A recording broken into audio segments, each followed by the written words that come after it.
오늘 말씀을 보면 1군의 제자들 그룹이 나옵니다. 1절에 이렇게 되어 있죠. 아볼로가 고린도에 있을 때 바울이 윗지방으로 다녀 에베소에 와서 어떤 제자들을 만났다 이렇게 합니다. 고린도 교회를 떠난 바울은 이제 그의 3차 전도 여행을 시작합니다. 그래서 고린도는 유럽 쪽이거든요. 그리스 남쪽에 유럽인데 유럽에서 다시 소아시아로 건너가서 갈라디아와 부르기아 등 소아시아 내륙 지방을 거쳐서 그 지역에서 가장 큰 도시 에베소로 이제 들어가게 됩니다. 바울은 에베소에서 어떤 제자들 그룹을 만났는데 유대인들로 보이는 이들은 일반 학문을 배우는 제자들이 아니라 예수님의 제자와 같이 기독교 신앙에 헌신된 사람들이었습니다. 그런데 바울이 볼 때 어딘가 좀 이상한 점이 있었던 것이죠. 분명히 기독교인이고 또 제자로서의 열심이 있는데 그럼에도 불구하고 기독교인이라고 하기에는 그리스도인이라고 하기에는 뭔가 부족한 데가 엿보였던 것입니다. 일반인들은 통일교나 신천지를 기독교와 잘 구분하지 못합니다. 그저 기독교의 한 분파련이 생각을 하죠. 하지만 약간의 신학적인 안목이 있는 사람들이라면 저들이 기독교와는 완전히 다른 이단이라는 것을 알 수 있습니다. 그리고 신학을 공부한 사람이라면 이단을 구별하는 것은 물론이고 같은 기독교 중에서도 가령 장로교회와 감리교회의 차이를 어느 정도 또 알고 알죠. 신학교 나온 사람들은 다 확실히 알죠. 그리고 장로교 안에서도 통합과 합동, 고신과 기장 이 교파들의 차이를 구별해낼 수 있습니다. 바울 역시 그 제자들을 한눈에 알아봤습니다. 일단 그들은 당시 그 갈라디아 교회에 들어왔던 거짓 그 교사 이단인데 그들과는 다른 사람이다. 이들은 이단이 아니다라는 것을 알아보았습니다. 그보다는 예수 그리스도의 복음을 알기는 알지만 아직 충분히 알지 못하는 약간 좀 미성숙한 형태의 수준에 있는 그리스도인으로 바울이 판단을 했습니다. 그래서 바울이 그들에게 질문을 던집니다. 당신들은 예수님을 믿을 때 성령을 받았습니까? 놀랍게도 그들은 아니라고 말합니다. 아니다. 우리는 성령이 계심에 대해서도 듣지 못했다라고 얘기를 합니다. 이 말은 그들이 성령 자체를 모른다는 것은 아니에요. 유대인이라면 구약에 나오는 하나님의 영을 알기 때문에 성령 자체를 우리는 모른다 그런 게 아니고 예수님과 성령과의 관계를 잘 모른다라고 하는 것입니다. 바울이 그들에게 이런 질문을 한 것은 성령을 받았냐라고 하는 질문을 한 것은 왜냐하면 그때에 그리스도인 가운데서도 이런 비슷한 사람들 성령에 대해서 잘 모르는 예수님을 알지만 성령에 대해서 잘 모르는 그런 특별한 그리스도인들이 그 당시에 있었다는 것입니다. 그 비슷한 케이스가 나중에 바울의 후임으로 고린도 교회 사역자가 된 아볼로라는 사람이 있습니다. 아볼로는 언변이 매우 뛰어나고 구약 성경에 능통한 유대인 학자였습니다. 그는 당시 로마에서 두 번째 큰 도시로 알려진 알렉산드리아라고 하는 그 도시가 있습니다. 철학의 도시인데 그 지역의 출신입니다. 예수님이나 사도들을 직접 만난 적은 없어요. 하지만 세례 요한이나 혹은 요한의 제자들로부터 예수님에 대한 이야기를 아마 전해 받은 것 같습니다. 그리고 워낙 구약 성경을 잘 알기 때문에 그의 방대한 성경 지식을 통해 예수 그리스도에 대한 복음을 그가 거의 아마 스스로 깨달은 사람, 이 사람이 아볼로입니다. 그가 한동안 에베소에 와서 유대인들에게 자기가 깨달은 복음을 아주 열정적으로 전했습니다. 아마도 지금 바울이 만난 이 제자들 그룹이 아볼로와 직접적으로 또는 간접적으로 연결된 사람들로 보입니다. 왜냐하면 그들 역시 아볼로와 마찬가지로 복음의 기초를 어디에 두고 있는가? 요한의 세례 요한의 세례에 두고 있었기 때문입니다. 그래서 바울이 이렇게 물었죠. 3절에 이르되 그러면 너희가 무슨 세례를 받았느냐? 그들이 대답합니다. 요한의 세례니라.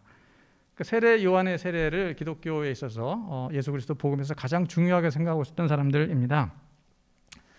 독일의 콘첼만이라는 신학자가 있는데 이들은 그 신학자가 말하기를 이 사람들이 바로 요한계 그리스도인이다. 그리스도인은 그리스도인인데 세례 요한계 그리스도인이다라고 불렀습니다.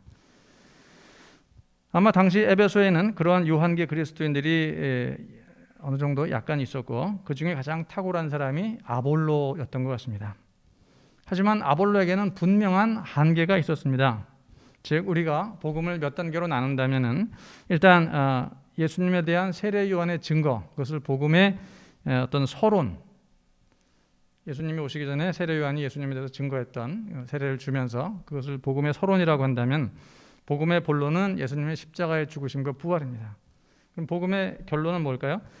그것은 오순절 이후 종말 때까지 함께 하시기로 한 성령의 역사, 이것이 복음의 결론이라 할 수 있습니다. 그런데 아볼로는 여전히 복음의 서론에만 머물고 있었던 거예요. 예수님의 십자가의 죽으심과 부활, 그 이후 성령의 역사에 대해서는 아마 자세한 내용을 모르고 오직 세례 요한에 근거한 이제 이후에 오실 메시아에 대한 이야기가 그의 복음의 아마 핵심이었던 것 같습니다.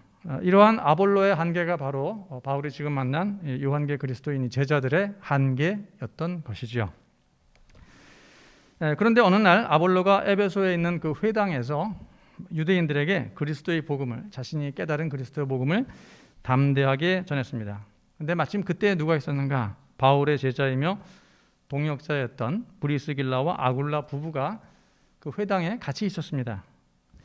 그들은 아볼로의 설교를 듣고 약간의 아쉬움이 있었어요. 정말 설교를 잘하고 훌륭하고 구약을 잘 알고 또 열정적으로 복음을 전하기는 하는데, 복음에 대해 보다 더 정확한 그리고 좀 더 완전한 이해가 필요하다라는 생각을 그들이 했던 것입니다. 뭔가 좀 아쉽다는 것이죠. 그래서 아볼로를 자기 집으로 초청을 합니다. 그리고 아볼로와 교제하는 가운데 아볼로에게 복음에 대해서 보다 정확한 설명을 그 부부가, 브리스길라 아굴라 부부가 해주었습니다. 이 사람들은 원래 천막 제조업자거든요. 바울과 같이 천막 제조업자로서 바울과 만나서 같이 복음을 전하면서 바울에게 이제 복음을 배웠던 사람들이, 바울의 제자이면서 동역자기도 한 사람이 브리스길라 아굴라 부부예요. 그런데 이런 사람이 천막 제조업자 출신의, 말하자면 오늘날로 말하자면 평신도라고 할 수 있겠는데, 굳이 말하자면은 그분이, 그런 사람들이 이 아볼로라고 하는 나름대로 구약의 대가인, 성경에 대해서 그 박사급인 사람한테 복음을 전한다는 것은 대단한 일입니다. 근데 제가 볼 땐 더 대단한 것은 아볼로였던 것 같아요. 왜냐하면 사람들은 어느 정도 위치에 올라섰다라고 생각하면은 새로운 것을 잘 배우려고 하지 않는 경향이 있기 때문입니다. 특히 신학자들도 그런데요. 보수, 진보 할 것 없지만 특히 보수적인 사람들이 좀 더 그런데 새로운 것을 배우려고 하지 않아요.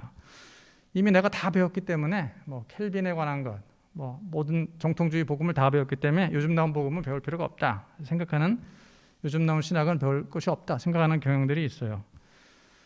물론 새로운 것을 공부를 하긴 합니다. 하지만 비판을 위한 공부를 하고 자기의 생각을 더욱더 공고히 하기 위해서 그냥 어쩔 수 없이 배우는, 공부하는 그런 경우들이 많아요. 목사들도 좀 비슷합니다. 아무리 좋은 것이, 새로운 신학이 나오고 뭔가 내가 알지 못하는 것이 나왔다 할지라도 그동안 설교했던 것을 수정해야 한다면 꺼리는 겁니다. 그동안에 설교를 해온 것도 사실 잘못한 부분이 있으면 수정을 해야 되는데 새로운 것을 배워서 수정하고 싶어 하지 않는 것입니다. 그 신학이나 목회만 그런 것이 아니라 다른 분야도 다 마찬가지입니다. 많은 사람들이 심지어 자신이 생각하고 있는 것이 객관적으로 틀렸다 할지라도 그것을 깨끗하게 인정하고 내가 잘못 생각했네요, 사과를 하고 새로운 사실을 받아들이려고 하는 사람들은 생각보다 그렇게 많지가 않습니다. 오히려 틀린 것은 세상이지 내가 아니다 이렇게 우기는 경우가 더 많은 것 같습니다. 극단적인 경우가 미국의 이제 트럼프 같은 경우죠. 대선 결과 객관적으로 다 나왔는데도 불복하지 않습니까? 지금 이제 탄핵의 위기에 몰리니까 어쩔 수 없이 인정하는 듯한 태도를 보이지만 그의 속셈은 아마 조금도 인정하지 않을 것 같아요. 우리나라에서도 그런 일들이 많이 일어납니다. 최근에 사법부의 어떤 판결에 대해서 완전히 부정하는 인사들이 있습니다. 물론 3심까지 결과가 다 나와봐야 되겠지만 3심에서도 비슷한 결과가 나와도 우리나라 사법부가 잘못됐다고 생각하지 내가 좀 잘못 생각하고 있었구나 이런 생각하는 사람들이 그렇게 많지 않을 것처럼 보입니다. 그럼에도 당대의 뛰어난 성경학자 그리고 웅변가였던 아볼로는 자기가 이미 복음을 스스로 깨우쳐서 많은 사람들에게 힘있게 가르치고 있었음에도 자기 생각을 바꿀 수 있을 만큼 유연한 사람이에요. 생각 바꾸기가 그렇게 힘든데 아볼로는 수정할 마음이 있으면 언제든지 이건 내가 잘못 알고 있었네요. 알려줘서 감사합니다. 이렇게 겸손하게 바꿀 수 있는, 생각을 바꿀 수 있는 사람이었던 것 같습니다. 그 바울도 아니고 바울의 제자였던 이 브리스길라 아굴라 부부에게, 흔히 말하는 평신도 부부에게 그동안 내가 잘 몰랐던 복음을 가르쳐줘서 감사합니다. 그 복음을 자기 것으로 완전히 만들어버립니다. 이런 아볼로 같은 사람이 사실 진짜 신학자이고 진짜 목회자라고 할 수 있습니다. 그런 아볼로의 훌륭한 점을 에베소에 있는 그리스도인들이 알아본 것 같아요. 그래서 저 정도의 사람이라면 기존에 있는 지식도 있지만 새로운 것을 받아들이고 또 인품도 훌륭하기 때문에 지금 마침 고린도에 바울이 3차 전도 여행을 떠나면서 자리가 비었는데 고린도 교회 목회자로서 우리 추천을 해야 되겠다. 추천을 해줍니다. 그래서 아볼로가 고린도 지역으로 건너가서 고린도 교회에서 바울의 뒤를 이어 바울이 심고 아볼로가 이제 물을 주게 되죠. 그리고 하나님이 키웠다는 얘기가 이제 거기서 나오게 됩니다. 이제 설교가 다시 이제 에베소 1군의 이 제자들 그룹 이야기로 들어오게 됩니다. 그들이 성령에 대해서 금시초문이라고 대답했기 때문에 바울이 재차 이런 질문을 했죠. 그렇다면 당신들은 그리스도인으로서 무슨 세례를 받았습니까? 바울의 예상대로 그들을 역시 우리는 요한의 세례를 받았습니다 라고 대답합니다. 그러니까 예수 그리스도의 성령 세례에 대해서는 전혀 모르고 요한의 세례만 받았다는 것입니다. 그들은 오순절 성령 강림 사건, 그리고 그 이후에 있었던 예수 그리스도의 이름으로 이제 세례를 받으면 모든 이들에게 주어지는 성령에 대해서 전혀 모르고 있었던 것입니다. 이에 바울이 그들에게 요한의 세례와 예수 그리스도의 이름으로 받게 되는 세례가 각각 어떤 의미인지를 설명해 줍니다. 아마 오늘날에도 이 둘을 잘 구별하지 못하는 사람이 있을지 몰라요. 세례 요한에게 세례 받으나 예수 믿고 세례를 받으나 똑같은 세례 아닌가 이렇게 생각하는 사람이 있을지 모르는데 그렇지 않습니다. 바울에 의하면 요한의 세례는 이 회개의 세례입니다. 4절에 바울이 이렇게 설명하죠. 바울이 이르되 요한이 회개의 세례를 베풀며 백성에게 말하되 내 뒤에 오시는 이를 믿으라 하였으니 그가 바로 예수이다 라고 바울이 잘 설명을 해주고 있습니다. 요한은 요단강에서 모든 이스라엘에게 회개의 세례를 베풀었습니다. 오늘 복음서 본문이 마가복음 1장인데요. 거기도 마찬가지로 세례 관련된 내용들이 나오고 있습니다. 오늘이 예수님의 수세주일이기 때문에 성경 본문이 다 그렇게 세례 관련된 내용으로 연결되어 있습니다. 그러니까 마가에 의하면은 이 세례 요한이 세례받는 운동을 요단강에서 전 국민적으로 온 이스라엘에게 행했던 그것은 경건 운동이 아니에요. 우리 이제 착하게 삽시다. 거짓말하지 맙시다. 내 탓이요. 정직하게 삽시다. 이런 운동으로서 세례 운동을 벌인 게 아니라는 것입니다. 그것은 이제 세상을 구원하러 오시는 하나님이 있다. 내 뒤에 하나님, 정확히 말하면 하나님의 아들이죠. 세상을 구원하기 위해서 하나님의 아들이 오시는데 그를 영접하라. 그를 영접하려면 우리가 몸을 깨끗하게 씻어야죠. 몸과 마음을 깨끗하게 씻어야죠. 그게 바로 이 세례 정결 운동이라는 것입니다. 그렇게 요한은 회개의 세례를 통해서 자기 뒤에 오실 예수 그리스도를 믿도록 그들의 앞서 증거했던 것입니다. 우리가 하나님을 만난다면 당연히 회개하고 만나야 되지 않겠습니까? 하나님이 이제 오신다. 당연히 옛날에 내가 무슨 죄를 졌는가 다 생각하고 용서를 구하고 그리고 물론 몸과 마음 다 깨끗하게 한 다음에 만나겠죠. 요한의 세례는 그런 차원이에요. 우리 거짓말하지 맙시다 이런 차원이 아니라 하나님이 오신다. 그 앞에 우리가 회개하고 정결한 몸과 마음으로 나아가자. 내 뒤에 오시는 그분을 믿어라. 이런 의미입니다. 이제 그렇게 회개한 하나님의 백성들은 이제 회개를 했으니까 뒤에 오시는 하나님의 아들, 즉 예수 그리스도와 함께 그리고 그분의 십자가의 죽으심과 부활에 참여함으로써 새로운 시대로 들어가는 거예요. 천국이 저 하늘에 있다 이런 차원이 아니라 사실은 시간적인 의미가 강합니다. 천국은 시간이요. 그때부터 이제 천국이 시작된 거예요. 때의 개념이죠. 그러니까 예수 그리스도가 오신 다음부터 세상은 천국으로 넘어갔어요. 그리스도 안에 들어간 자에게만, 그리스도 밖에 있는 자는 아니지만 예수 그리스도 안에 속한 자들은 그리스도의 죽으심과 부활을 통해 세례받고 하나님 나라로 이미 들어간 그런 개념, 시간의 개념으로 우리가 하나님 나라를 이해하는 게 좋을 것입니다. 그렇다면 지금 우리가 예수 그리스도를 통해 하나님 나라 백성이 되었다. 그 사실을 어떻게 우리가 알 수 있을까요? 사실 그것은 내면적인 일입니다. 은밀한 일이라서 겉으로 드러나지 않아요. 잘 모를 수 있어요. 하지만 외적으로는 예수 그리스도의 이름으로 세례를 받을 때 공적으로 교회 공동체 안에서 가시화되는 것입니다. 바울에 의하면 세례는 우리가 예수 그리스도와 함께 십자가에서 죽고 또 그분의 부활과 함께 살아나는 것, 예수님 안에 우리가 참여하는 것입니다. 그때 하나님께서 우리에게 당신의 백성으로 인을 쳐주신다 그래요. 인 쳐주신다. 이 말이 성경에 종종 나오는데 인 쳐준다는 게 뭘까? 아마 모르는 사람들이 종종 있을 거예요. 젊은 사람들은. 인이 도장을 말합니다. 이제 너는 하나님의 백성이다 라고 하나님이 도장을 딱 찍어주시는데 그 도장이 뭐냐면 바로 성령이라는 거예요. 성령을 도장에 비유한 것입니다. 성령이 진짜 도장이냐? 그게 아니라 비유죠. 성령으로 인쳐주셨다. 하나님의 백성, 구원받은 자, 하나님의 자녀로 이제 인쳐주셨다. 도장을 찍어주셨다. 다른 말로 성령의 보증을 받았다. 또 더 쉬운 말로 성령의 선물을 받았다. 이렇게 표현하는 게 다 같은 말입니다. 그렇게 우리가 예수 그리스도 이름으로 세례를 받아 하나님의 백성이 된 것입니다. 그리고 그것을 보증받은 것이에요. 성령을 통해. 그리스도인들은 그 사실을 믿어야 합니다. 세례 받을 때 이렇게 됐다는 사실을. 그런데 내가 너무 어릴 때 고등학교 때 세례를 받아서 그 의미를 잘 모릅니다. 그리고 군대에서 그냥 다 같이 뭐 수천 명 세례 받을 때 같이 받아가지고 뭔지 모르고 얼떨결에 받았습니다. 네, 그럴 수 있습니다. 하지만 그 사람도 추후에 그 사실을 알아야 돼요. 이제 고등학교 때 몰랐지만 가만히 생각해 보니까 세례를 받을 때 하나님이 성령으로 내게 보증을 해주셨구나. 내가 진짜 그리스도인이 된 것이구나 하는 사실을 마음으로 믿으면 진짜 그리스도인이 되는 것입니다. 하지만 뭐 세례는 받았지만 그 사실을 정말로 믿지 않고 있다. 그런 사람은 신앙을 다시 한번 점검을 해봐야 되겠죠. 성령의 도장은 시간이 지나면 빛이 바래지고 언젠가는 무효화될 수도 있는 인간의 도장, 인간의 서명과는 다른 것입니다. 그래서 영원토록 변함없으신 하나님께서 우리를 구원해 주신다라고 하는 그분의 신실하신 약속의 보장이에요.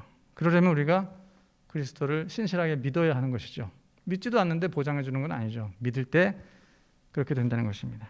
그날 이제 에베소의 1군의 제자들 그룹이 바울의 가르침을 따라 예수 그리스도 이름으로 세례를 받습니다. 이들을 저항하지 않았어요. 무슨 소리냐? 내 세례 요한의 세례 받으면 끝이지. 예수 그리스도 이름 세례는 뭐냐? 이렇게 바울에게 저항하지 않고 우리가 잘못 알고 있었군요. 잘못 안다기보다 좀 아는 게 부족했군요. 그러니까 서론 이후에 본론과 결론까지 가야 되는데 우리는 서론밖에 몰랐군요. 겸손히 바울의 복음을 인정하고 그들이 세례를 그날 받게 됩니다. 그리고 세례를 받았을 때 약속된 성령이 가시적으로 그날 임했고 그날 그들이 그래서 방언도 하고 예언을 했다라고 오늘 본문이 말하고 있습니다. 그래서 이 사건을 흔히들 에베소 오순절 사건이다라고 얘기를 해요. 오순절 사건은 원래 에베소가 아니라 예루살렘에서 있었죠. 예루살렘에서 120명이 세례를 받고 방언을 하고 예언을 하고 놀라운 일들이 있었는데 그런 비슷한 일이 예루살렘이 아닌 에베소에서 있었기 때문에 이것을 가리켜서 에베소 오순절 사건. 이날이 물론 오순절은 아닙니다. 하지만 이렇게 이야기를 합니다.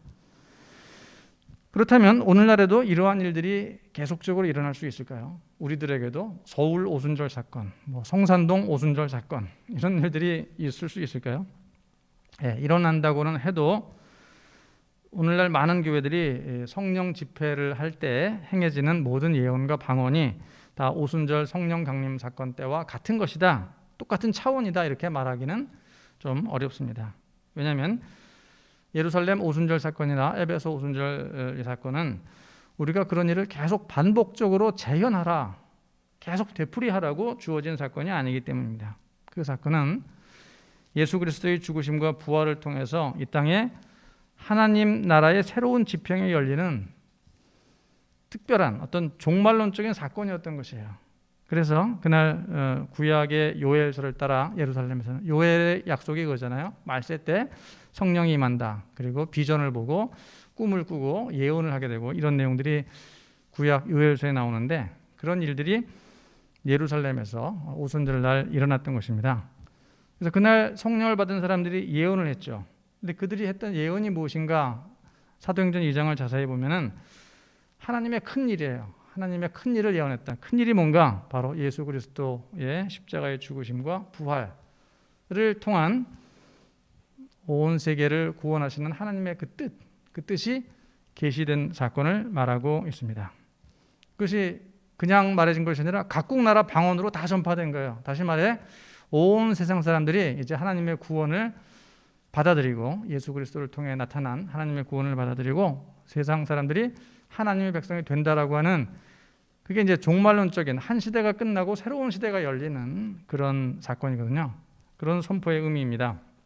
그래서 그때를 기점으로 구원의 복음이 예루살렘과 유대와 사마리아와 땅 끝까지 선포되기 시작한 것이죠. 그리고 그러한 예가 이제 신약 성경에 기록된 것은 첫 번째 오순절 사건 때, 그리고 사마리아에 복음이 전파될 때 또 마찬가지로 사마리아 사람들이 예수 믿고 방언을 하는 일들, 예언하는 일들이 생겨납니다. 비슷한 얘기죠. 그 다음에 또 언제 있었냐면 고넬료 가정. 사마리아인은 유대인이라고 하기도 애매하고 이방인이라고 하기에 애매한 중간 정도의 사람들이죠. 하지만 고넬리오는 완전히 이방인입니다. 그가 역시 구원을 받아요. 고넬료와 그 가정에 있는 그 이방인들이 완전히 구원을 얻게 되고 그들이 그날 성령을 받았을 때 또 예언하고 방언하는 일들이 일어나게 됩니다. 그리고 끝으로 오늘 에베소에서 일어난 이 일군의 제자들이, 여기는 에베소는 이제 뭐 고넬료는 이스라엘 땅 안에서 그런 일이 일어난 거죠. 하지만 에베소는 완전히 이방 지역입니다. 여기서 예수 그리스도 이름으로 세례받고 성령을 받고 예언과 방언하는 일이 벌어집니다. 그리고 이후에는 사도행전에 그리고 성경에 이런 사건이 사실은 기록되어 있지 않습니다. 이 공통점은 모두 하나님 나라의 새로운 지평이 열리는 그런 종말론적인 사건과 관련이 있다는 것이죠. 오늘날에도 물론 예언이 있고 방언이 있습니다. 하지만 그 대부분은 개인들에게 주어지는 성령의 은사라는 점에서 이 모든 것을 오순절 사건과 동일한 하나님 나라의 새로운 지평을 여는 역사적인 사건이다라고 보기는 어렵습니다.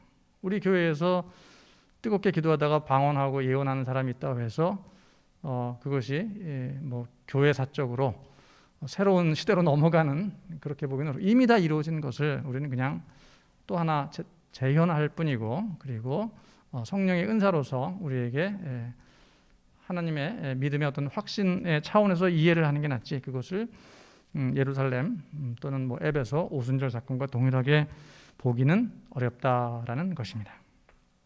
오늘은 주현절 후 첫 번째 주일입니다.